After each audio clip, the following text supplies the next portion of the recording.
So this is the spelling board that All About Spelling uses. Now, granted, there's a lot on here that your kindergartner is not going to use.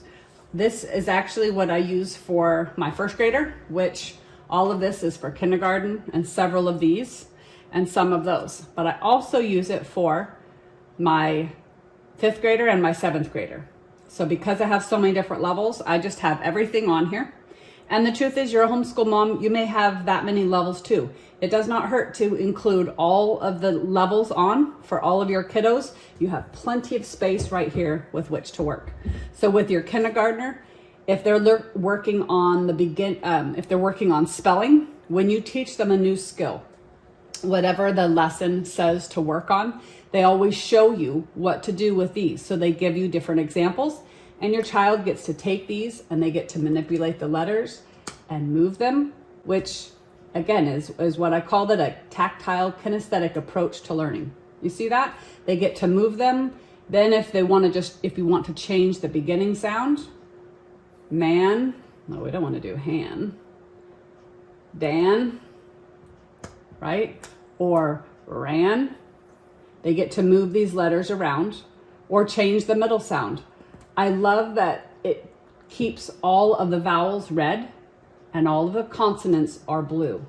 This is super helpful in teaching kids the difference between the two, and they get to see it. They don't just have to memorize it because you told them the vowels are A, E, I, O, and U. They get to see they're A, E, I, O, U, and sometimes Y. Notice here that this is red and this is blue, because sometimes Y acts as a consonant, as in the case of yellow, but it also acts as a vowel, as in the case of monkey, okay? So it acts as both. So they teach that, and the kid can see that.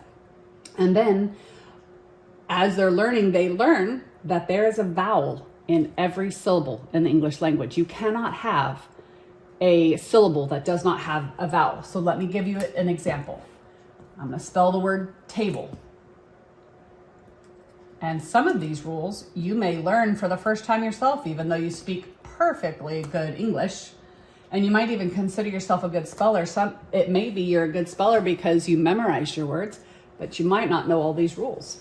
So, table. When you clap it out in syllables, it's table, right? Why do we have this E on here? What on earth is it doing? It is not making the A say A. It is not doing anything except there's a rule that says every single syllable has to have a vowel. So if we took the E off, table would have no vowel. So there's a rule that says if a syllable does not have a vowel at the end, the E is put on to be the vowel. Now, you can tell your child that rule, but what better way than to show them that rule? They will learn it much easier if they can see it.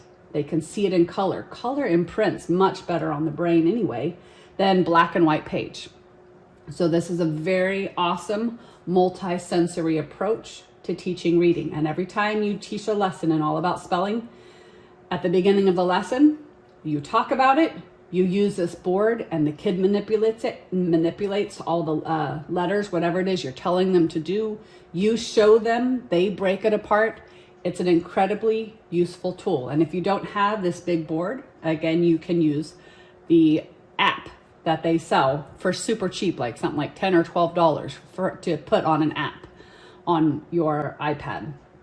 So let's go back, and I want to talk about this a little bit more.